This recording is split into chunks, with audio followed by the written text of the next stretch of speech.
وأحسن منك لم تر قط عيني وأجمل منك لم تلد النساء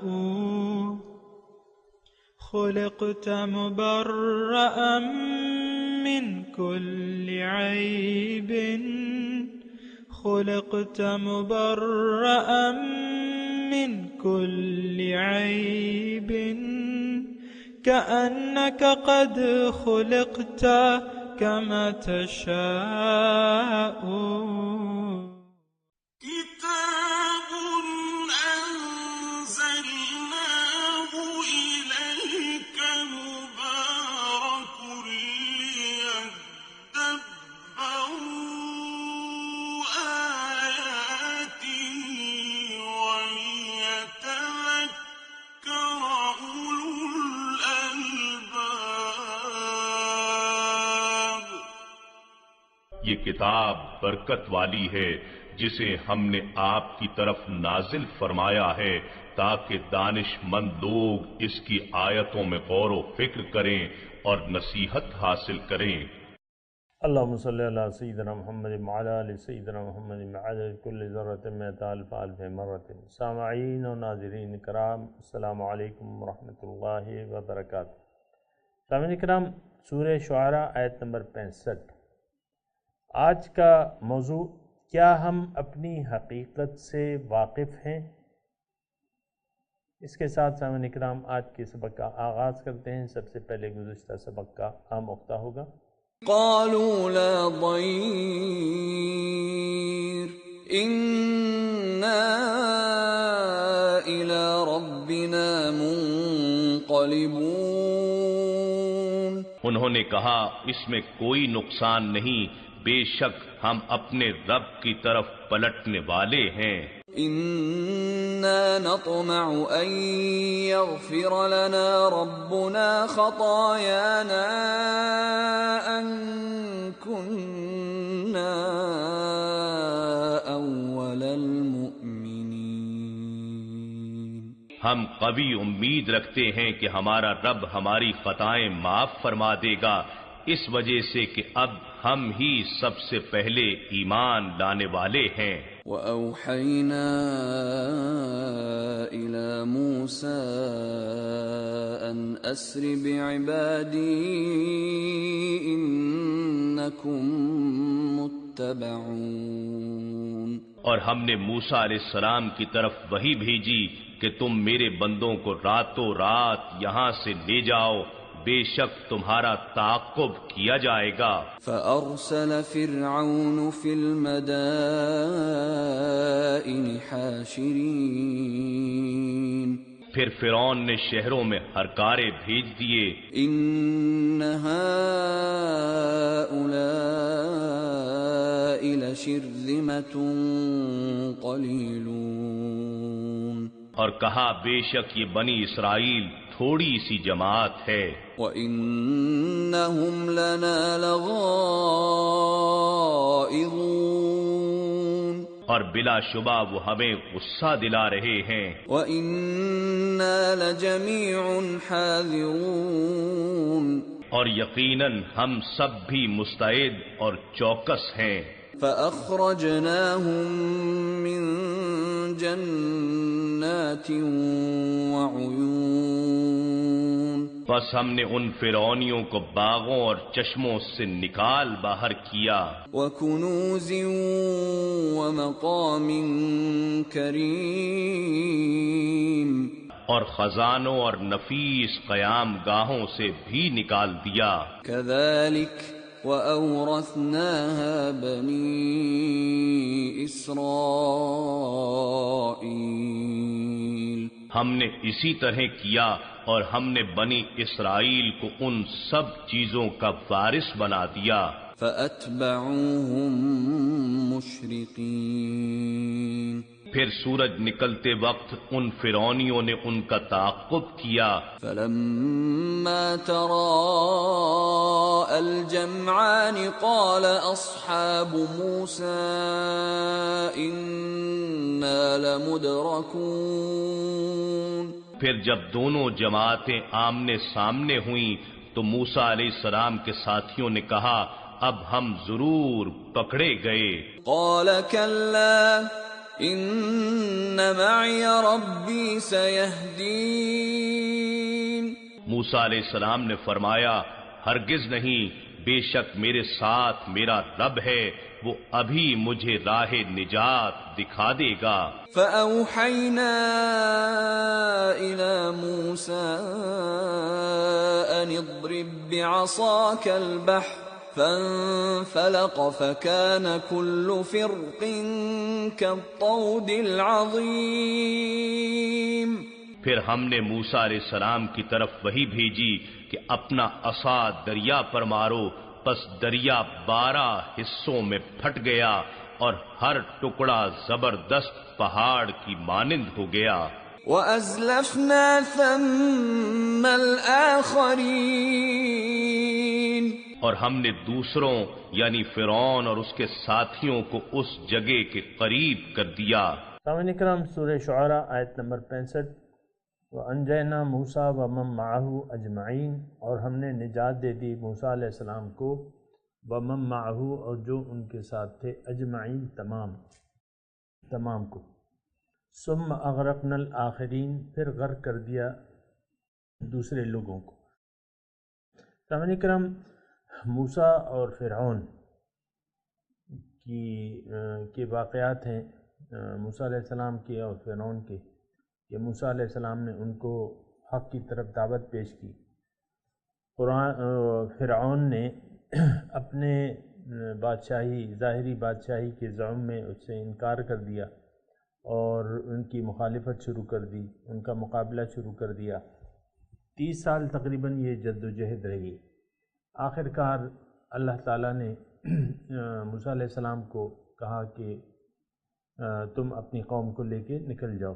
تو وہ واقعات ہیں سامعین کرام کہ وہ فرعون ان کے پیچھے آیا، ان کا پیچھا کرنے کے لیے، ان کو نقصان پہنچانے کے لیے، اور پھر یہ ہے کہ جو ہوا اس کا بیان ہو رہا ہے۔ وَأَنْجَيْنَا مُوسَىٰ وَمَن مَّعَهُ أَجْمَعِينَ۔ سمندر پہ موسیٰ علیہ السلام نے اپنی لاٹھی کو مارا، اس سے 12 راستے بن گئے اور سمندر کٹ گیا، پانی کی دیواریں بن گئیں، ہر ایک دیوار ایک بلند پہاڑ کی طرح تھی۔ تو وہ یعنی اس میں چلے گئے۔ وَأَنْجَيْنَا مُوسَىٰ وَمَن مَّعَهُ أَجْمَعِينَ۔ آج کا جو سبق ہے وہ یہی ہے کہ ہم نے نجات دے دی موسیٰ علیہ السلام کو اور جو ان کے ساتھ تھے تمام کو۔ ثُمَّ أَغْرَقْنَا الْآخِرِينَ، پھر غرق کر دیا ہم نے دوسروں کو۔ إِنَّ فِي ذَلِكَ لَآیَةً، اس میں نشانی ہے۔ نشانی کیا ہے سامعین کرام؟ نشانی یہ ہے کہ اللہ تعالیٰ اپنے بندوں کی امداد کرتا ہے، اور دوسرا اہل حق کا مقابلہ مخلوق نہیں کر سکتی، کیونکہ اہل حق کے ساتھ اللہ کی مدد ہوتی ہے۔ جتنا بھی دیر سویر ہو جائے لیکن آخر کار اہل حق غالب ہوتا ہے، یہ نشانی ہے۔ اور اگر کوئی شخص فرعون کیوں نہ بن جائے اور اس کے پاس طاقت جتنی ہی کیوں نہ ہو، اللہ تعالیٰ اور اس کے بندوں کے سامنے وہ اس کی مجال نہیں ہے کہ دم مار سکے۔ اب جب مثال کے طور پہ آپ دیکھیں کہ خیر واقعات تو کافی ہیں، لیکن یہ آخری واقعہ کہ سمندر نے راستہ دے دیا موسیٰ علیہ السلام کو، اور اس نے جب وہ یعنی چلے گئے سمندر، وہ دریا کے پار چلے گئے، تو فرعون نے اپنے لشکروں کو کہا دیکھا مجھے سمندر نے راستہ دے دیا۔ تو بہرحال یہ اس میں تھوڑی سی آپ دیکھیں کہ یعنی موسیٰ علیہ السلام کی اور حق کی صداقت کے کافی نشانیاں اس نے دیکھ لی تھی فرعون نے، لیکن وہ سمجھ الٹی ہو جاتی ہے نا، میں آپ کو کہتا ہوں کہ سمجھ الٹی ہو جاتی ہے، پھر حق نہیں نظر آتا۔ اپنے انسان اپنے آپ کو حق کہنے لگتا ہے۔ اور یہ میں سامعین کرام تھوڑا سا یہ بھی کہوں کہ آج میں اور آپ جس ماحول میں رہ رہے ہیں اس میں سے اکثر لوگوں کی اکثریت جو ہے اگرچہ غلطی پہ ہے، اور آپ دیکھیں نا، دیکھیں غلطی کیا ہوتی ہے، غلطی یہ ہے کہ آپ حق کو باطل اور باطل کو حق سمجھنے لگے۔ آج اکثر ہم لوگ بے مقصد زندگی گزار رہے ہیں، میں آسان الفاظ میں آپ کو یہ کہہ رہا ہوں، بے مقصدیت کی زندگی گزار رہے ہیں۔ ہماری جو زندگی ہے اس کا کوئی مقصد نہیں ہے، کیونکہ جو باطل مقاصد ہیں وہ تو ایک دھوکہ ہیں۔ مثال کے طور پہ اگر کسی نے دنیا کو اپنا مقصود و مطلوب بنا لیا ہے اور اس سے محبت کرتا ہے تو اس کا اب یہ ہے کہ دنیا ایک ایسی چیز ہے جو ہاتھ نہیں آنی، جتنا بھی آپ اس میں رہ لیں گے اور اس میں کما لیں گے، اپنے لیے کچھ بنا لیں گے، تو آخر کار آپ کو اس تمام مال و جائیداد، مال و اولاد سے ہاتھ دھونا پڑے گا۔ مال و اولاد، ظاہر ہے اولاد ہوتی ہے، اس سے آپ کو موت کے وقت ہاتھ دھونا پڑے گا، یعنی آپ کے وہ کچھ کام نہیں آئے گی، نہ مال کچھ کام آئے گا، نہ اولاد، نہ مال آپ کو موت سے بچا سکتا ہے، نہ اولاد۔ موت تو برحق ہے، اور موت تو زندگی کا اختتام ہے نا، لیکن اب موت کے وقت تو یہ سب کچھ چھوٹ جاتا ہے، اور آپ نے ساری زندگی اسی دنیا کے پیچھے دوڑتے گزار دی۔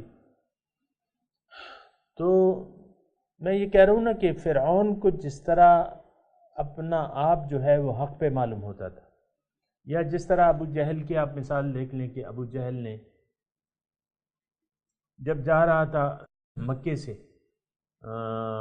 بدر کے میدان کے لیے، جنگ کے لیے، تو اس نے دعا کی تھی کہ اے اللہ آج ہم میں اور محمد میں جو حق پہ ہو اس کو آپ فتح دے دیں۔ تو اب یہ ہے کہ خانہ کعبہ کے پردے پکڑ کے وہ یہ دعا مانگ رہا تھا۔ اس کا کیا مطلب ہے؟ وہ یہ دعا نہیں مانگ رہا تھا کہ محمد صلی اللہ علیہ وسلم کو حق پہ چونکہ حق پہ ہیں ان کو فتح دے دے، اور ہم باطل پہ ہیں اور تو ہمیں آپ شکست دے دیں۔ یہ اس کا مقصد ہرگز نہیں تھا ابو جہل کا۔ ابو جہل تو اپنے آپ کو حق سمجھتا تھا، اپنے آپ کو حق سمجھتا تھا، باوجود اس کے ہاتھوں میں کنکریوں نے کلمہ پڑھا۔ لیکن اب وہ، میں آپ کو یہی کہہ رہا ہوں نا کہ عقل الٹی ہو جاتی ہے، آپ کہیں یہ نہ سمجھنے لگیں کہ یہ ابو جہل اور فرعون کے واقعات ہیں، اس میں نشانی ہے ہمارے لیے۔ تو میں آپ سے یہ تذکرہ کر رہا ہوں کہ ہم بہت سے لوگ جو ہیں وہ باطل زندگی گزار رہے ہیں، بنا کسی مقصد کی زندگی گزار رہے ہیں، اور ایسے آپ کو بہت سے لوگ مل جائیں گے، بڑے بڑے فلاسفر جن کی جو عام طور پہ آپ زندگی میں دیکھیں، یا میں یہ کہوں کہ آج تقریباً ہر شخص جو ہے، یعنی باوجود اس کے کہ اللہ تعالیٰ نہ اس کا مقصود ہے نہ آخرت اس کی ترجیح ہے زندگی گزارتے وقت، یہ تو کافرانہ اور مشرکانہ روش ہے۔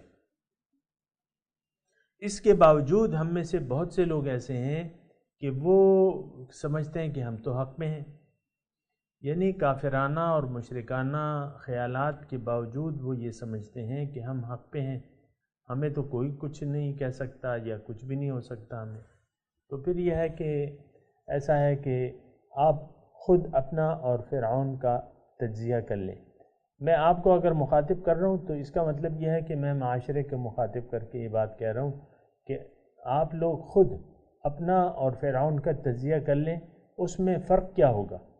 اس تجزیہ اگر آپ کریں گے، فرق صرف یہ ہوگا کہ فرعون کے پاس طاقت تھی، بادشاہت تھی اور اقتدار تھا، غلبہ تھا، جو اللہ تعالیٰ نے اسے عطا فرمایا تھا، مال تھا، لیکن یہ سب کچھ جو ہے، یعنی اس کے باوجود جو ہے وہ حق سمجھنے سے قاصر رہا، اپنے آپ کو حق پہ سمجھتا رہا، اور اللہ کے پیغمبر کو اس نے تکالیف دی بہت زیادہ۔ تو انجام اس کا کیا ہوا؟ اب اس میں یہی ہے نا، ان فی ذالک لآیہ، اس میں نشانی ہے۔ تو ہم دیکھ رہے ہیں کہ کیا نشانی ہے۔ تو نشانی یہ ہے کہ باطل جتنا بھی بظاہر طاقتور ہو وہ آخر کار فیل ہوگا، اس کی تمام تراکیب جو ہیں وہ فیل ہوگی۔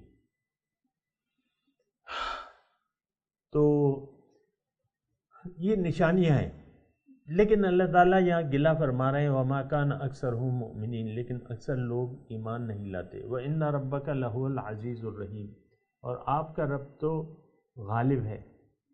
یعنی یہاں اگر آپ دیکھیں نا تھوڑا سا رک کے، وما کان اکثرہم مؤمنین، ان میں سے اکثر جو ہے وہ ایمان نہیں لاتی۔ کیا مطلب اس کا؟ اس کا مطلب جو بھی ہے وہ ظاہر ہے کہ اکثریت ہم لوگوں میں سے، دیکھیں ایمان باللہ کیا چیز ہے، یہ بات ذرا نوٹ کریں نا۔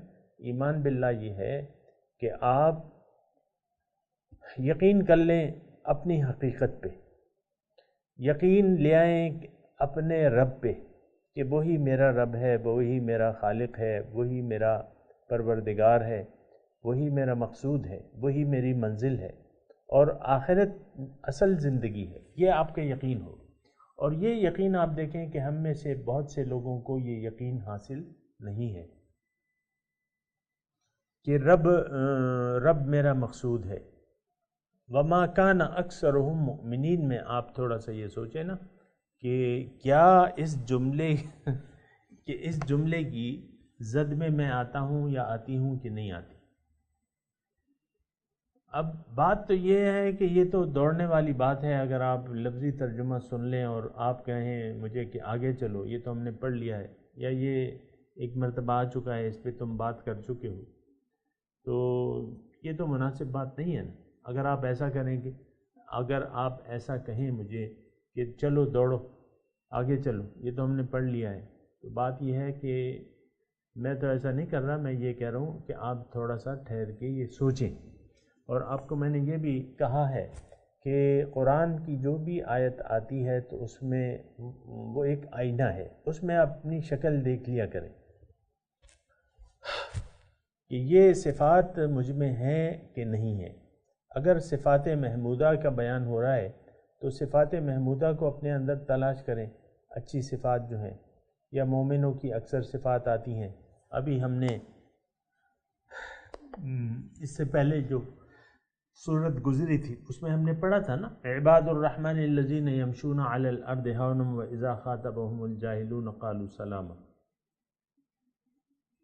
یہ ہم نے پڑھا تھا کہ وہ کہتے ہیں کہ جب جاہل اس سے رابطہ کرتے ہیں وہ کہتے ہیں سلام، قالوا سلاما، والذین یبیتون لربہم سجدا وقیاما، والذین یقولون ربنا اصرف عنا عذاب جہنم، وہ ساری ہم نے فہرست پڑھی ہے۔ تو ایک عباد الرحمن کی صفات ہے۔ اب یہ جب ہم پڑھتے ہیں تو ہمیں یہ دیکھنا چاہیے اس آئینے میں کہ یہ کون کون سی صفات اس میں مجھ میں موجود ہیں اور کون کون سی نہیں ہیں۔ تو جو صفات اس میں نہیں ہیں تو اس میں کرنا یہ چاہیے کہ اللہ تعالیٰ، یہ قرآن تو ہدایت ہے، اس میں اپنے لیے پھر وہ صفات اپنے اندر پیدا کریں اس کا، یا جو مشرکانہ صفات بیان ہو رہی ہیں تو اس کو دیکھیں کہ کہیں ہم میں تو نہیں ہے۔ اب یہاں جو ہے وما کان اکثرہم مؤمنین، یہ آیت ہم پڑھ رہے ہیں نا کہ اکثر لوگ ایمان نہیں لاتے۔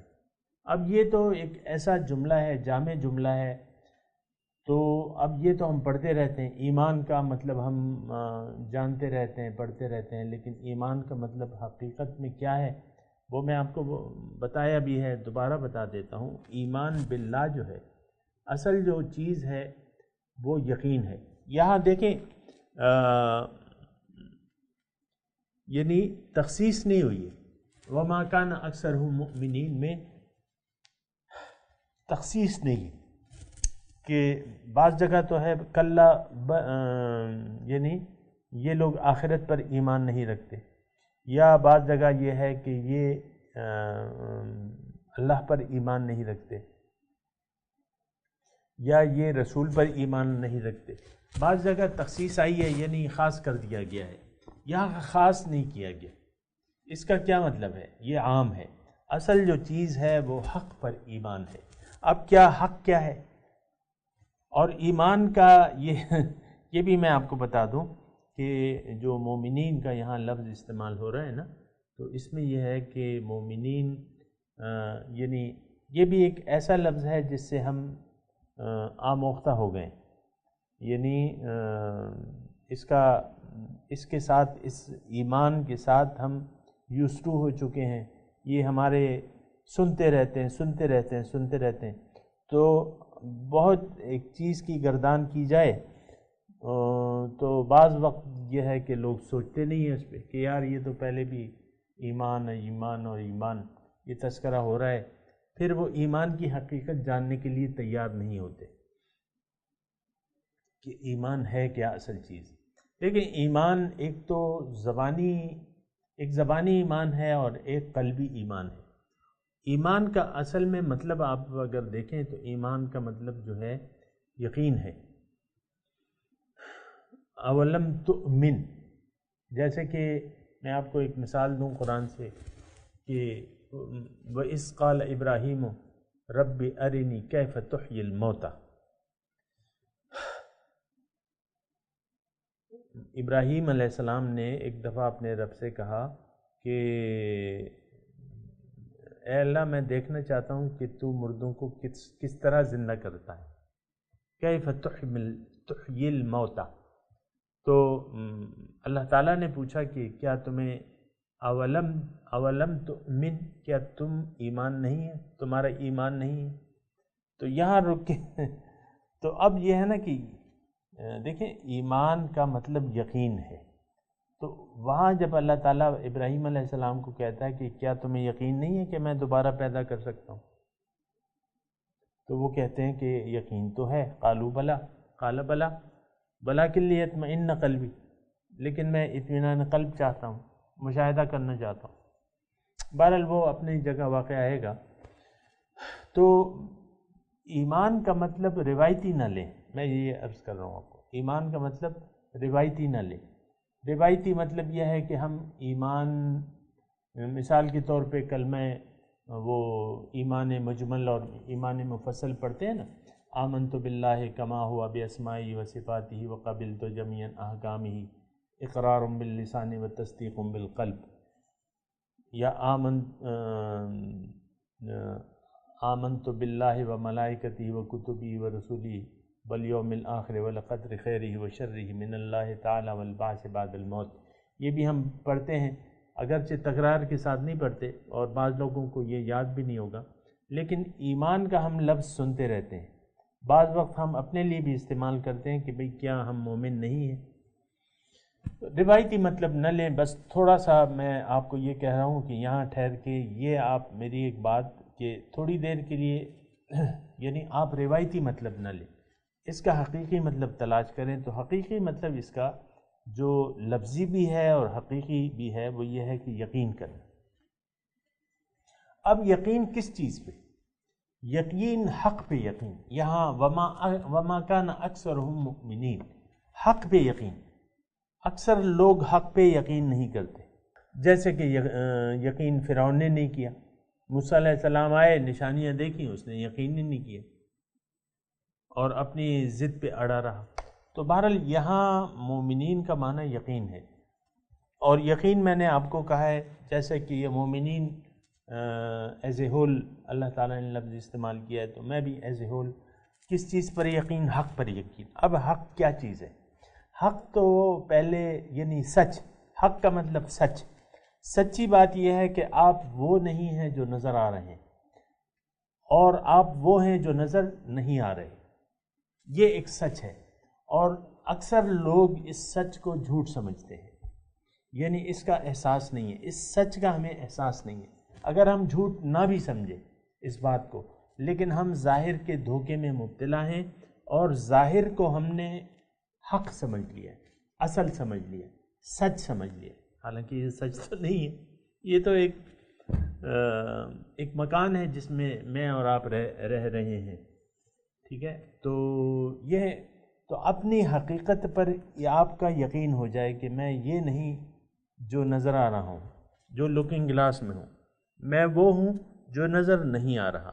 یہ ایک حق ہے اور یہ ایک سچ ہے۔ اس پر جب تک آپ کا یقین نہیں ہوتا تو آپ کی آگے سفر جو ہے مشکل ہو جاتا ہے۔ پھر آپ کا اپنے خالق پر یقین کہ ہاں میرا ایک خالق ہے، مجھے کسی نے پیدا کیا ہے۔ اب یہ ایک یقین کی، جب یہ بات یقین کی طرف آپ کی جائے گی نا، یہ تو ویسے ہر کوئی کہتا ہے کہ ہاں یہ بات حق ہے کہ مجھے اللہ نے پیدا کیا، لیکن یہ ہم روایتی طور پہ ایسا کہتے ہیں یا سمجھتے ہیں. تو آپ دیکھیں نا بالکل اس چیز سے غافل ہے. میں مثال کے طور پہ انسان شادی کر لیتا ہے، ایک خاندان بن جاتا ہے، بس پھر وہ انتظار میں رہتے ہیں بچوں کے، بچے بچے بچے بچے ہو رہے ہیں نہیں ہو رہے، یہ وہ. تو یہ بس ایک بھیڑ چال ہے جو پیدائش کی اور موت کی بھیڑ چال جو چل رہی ہے نا. کسی کو احساس نہیں ہے کہ یہ کون ہمیں کر رہا ہے، کس نے ہمیں پیدا کیا ہے اور کون ہمارا خالق ہے. جب یہ بات یقین کے درجے پر پہنچے گی تو پھر آپ یہ سوال پوچھیں گے کہ کیوں پیدا کیا ہے. پھر آپ یہ سوال پوچھیں گے، یہ ایک سوال آپ کے ذہن میں اٹھے گا کہ کیوں. مثال کے طور پہ آپ ایک والد ہیں یا ماں ہیں، جو بھی ہیں، تو آپ بھجواتے ہیں اپنے بیٹے کو. مثال کے طور پہ آپ مردان میں رہائش پذیر ہیں، آپ بھجواتے ہیں اپنے بیٹے کو بہاولپور. بیٹے چلے جاؤ 3 دن کے لیے تم چلے جاؤ بہاولپور. اب بہاولپور کوئی ایسی معروف سیر کی جگہ تو نہیں ہے کہ وہ بیٹا یہ سمجھے کہ مجھے پکنک کے لیے بھجوا رہے ہیں یا تفریح کے لیے بھجوا رہے ہیں. ہوں گے اس میں واقعات، لیکن عام طور پہ جس طرح مری ہے، سوات ہے، چترال ہے یا ناران ہے، تو ایسی تو نہیں ہے نا. وہ آپ کہتے ہیں کہ آپ بہاولپور چلے جاؤ یا جیکب آباد چلے جاؤ. اب وہ آپ سے یہ نہیں پوچھے گا ابو سے یا امی سے کہ آپ مجھے کیوں بھجوا رہی ہیں وہاں 3 دن کے لیے، میں نے کیا کرنا ہے وہاں جا کے. پوچھے گا کہ نہیں پوچھے گا؟ تو اب یہ سوال ہم نہیں پوچھتے، چاہے مرد ہو یا عورت ہو، کہ ہم یہ سوال اپنے اللہ سے یہ نہیں پوچھتے کہ آپ نے ہمیں دنیا میں کیوں بھجوایا. دیکھیں یہ ہماری ایک مجھے افسوس سے کہنا پڑتا ہے، بہت سی حقیقتوں سے ہم غفلت میں ہیں. جیسے کہ اللہ تعالیٰ ارشاد فرماتا ہے یعلمون ظاہرا من الحیات الدنیا وہم عن الآخرۃ غافلون. یہ لوگ دنیا کے ظاہر کو تو جانتے ہیں لیکن حقیقت سے یہ بے خبر ہے، حقیقت سے یہ بے خبر ہے. تو جب حقیقت سے آپ بے خبر ہوں گے تو پھر تو یہ بہت بڑے نقصان کی بات ہے سامنے کا. سچی بات یہ ہے کہ ایک بہت بڑے نقصان کا پھر سامنا، کیونکہ اللہ تعالیٰ نے جو یہ پیدائش کی ہے تو یہ بے مقصد نہیں کی. اللہ تعالیٰ نے قرآن میں ہمیں خود فرمایا افحسبتم انما خلقناکم عبثا وانکم الینا لا ترجعون. کیا خیال ہے تمہارا کہ میں نے تمہیں عبث پیدا کیا ہے؟ عبث بے فائدہ، فضول. تو ہمارا تو یہی خیال ہے کیونکہ اللہ کا جو مقصد ہے وہ تو ہم پورا کرنے سے رہے، وہ تو ہمیں معلوم ہی نہیں ہے، نہ جاننا چاہتے ہیں نہ اس مقصد کو مقصود بنانا چاہتے ہیں. یہ تو میں آپ سے کہتا رہتا ہوں. تو جب ایسی صورتحال ہے تو پھر اس کا ہم کیا صحیح طریقے سے کس طرح اس کو استعمال کریں گے یا صحیح طریقے سے کس طرح زندگی گزاریں گے. سامعین کرام یہ بات چیت جاری ہے اور ابھی وقت ختم ہے. میں تلاوت کرتا ہوں، میرے ساتھ دہرائیے. اعوذ باللہ من الشیطان الرجیم، بسم اللہ الرحمن الرحیم. وَأَنْجَيْنَا مُوسَىٰ وَمَن مَّعَهُ أَجْمَعِينَ ثُمَّ أَغْرَقْنَا الْآخَرِينَ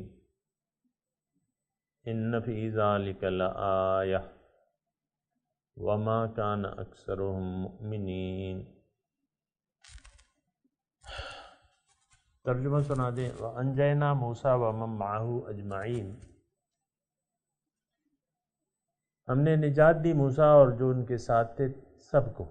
ثم اغرقنا الآخرین، پھر غرق کر دیا ہم نے دوسرے لوگوں کو یعنی فرعونیوں کو. ان فی ذلک لآیہ، اس میں یقیناً نشانی ہے. وما کان اکثرهم مؤمنین، اکثر لوگ ایمان نہیں لاتے. سامعین کرام اب ان آیات کی تلاوت اور ترجمہ سنتے ہیں.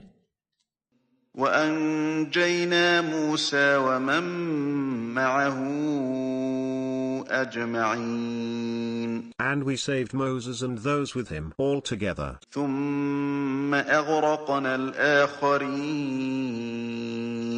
Then we drowned the others. إن في ذلك لآية وما كان أكثرهم مؤمنين.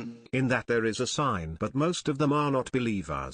سامعین اکرام، اس کے ساتھ ہی آج کے درس کا وقت اختتام کو پہنچا۔ اگلے درس میں انشاءاللہ ملاقات ہوگی۔ وآخر دعوانا ان الحمد للہ رب العالمین، والسلام علیکم ورحمۃ اللہ وبرکاتہ۔